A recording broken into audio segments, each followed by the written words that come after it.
Hello everyone, কেমন আছো সবাই? আলহামদুলিল্লাহ আমি ভালো আছি। তো আজকে একটা রেসিপি তোমাদের সাথে শেয়ার করব, সেটা হচ্ছে ইলিশ মাছের। ইলিশ মাছ আমি আলু দিয়ে টমেটো দিয়ে রান্না করব। আমি কিভাবে রান্না করি সেটাই তোমাদের সাথে শেয়ার করব।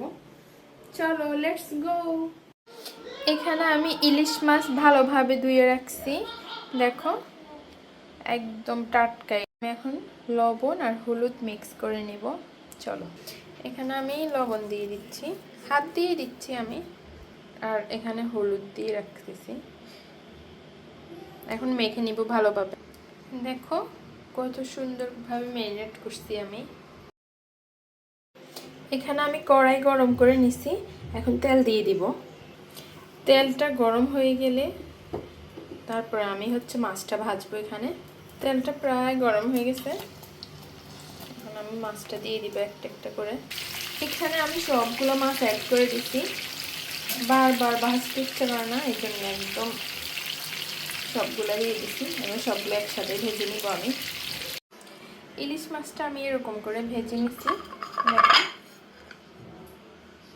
এখানে আমি পেঁয়াজ, টমেটো, কাঁচামরিচ, ধনেপাতা, তারপরে এখানে রসুন বাটা, আর এখানে আলু আমি এরকম গোল গোল করে নিছি। আমি এখন রান্নাতে যাব।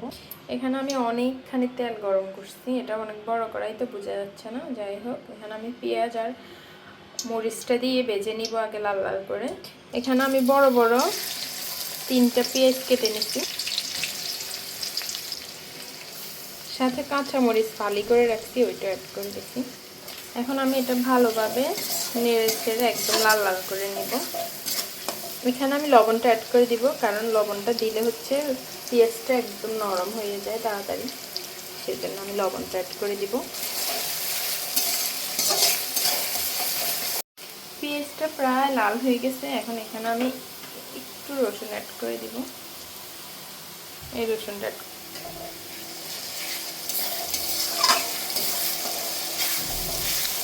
ভালোভাবে ভেজে এখন আমি এখানে হলুদ, মরিচ, মশলাগুলো অ্যাড করে দিব। এখানে আমি হলুদ, এখানে একটু মরিচ, জিরে গুঁড়া হালকা করে দিব, বেশি দিব না। আর কোনো মশলা দিব না, এই মশলাতেই রান্না করব। এখানে হালকা পানি অ্যাড করে দিব। পানিটা অ্যাড করে দিছি। এখন ভালোভাবে মশলাটা কষাবো, যেন তেলটা উপরে ভেসে উঠে। দেখো কি সুন্দর ভেসে উঠছে তেলটা। এখন আমি আলুটা অ্যাড করে দিব।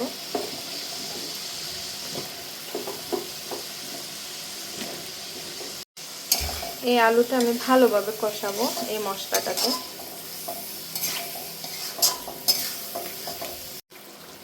আলুটা ভালোভাবে কষে গেছে, এখন আমি এখানে টমেটোটা অ্যাড করে দিব। এখানে আমি অনেকখানি টমেটো দিচ্ছি। এটা ভালোভাবে কষে গেলে তারপর আমি এখানে পানি অ্যাড করে দিব।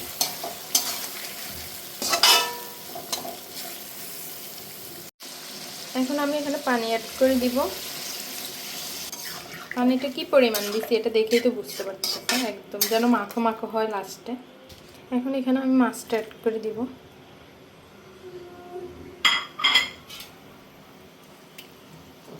মাছটা যেন ভেঙে না যায় ওইভাবে দিচ্ছি।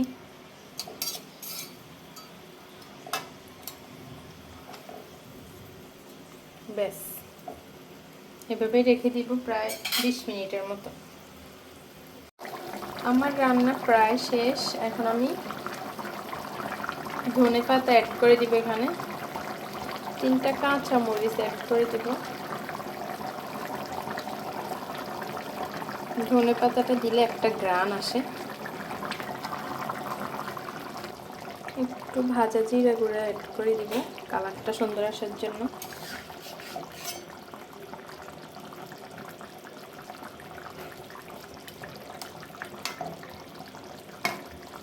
কালারটা দেখো কি সুন্দর আসছে। একটু ঝোল দিয়ে ট্রাই করে দেখছি, অনেক মজা হয়েছে রান্নাটা। সবাই ভিডিওটা শেয়ার করে দিবা, আর সবাই লাইক কমেন্ট করবা। যারা এখনো সাবস্ক্রাইব করো নাই তারা সাবস্ক্রাইব করে দিবা, আর যদি ফেসবুক থেকে দেখো অবশ্যই ফলো দিবা। Bye bye.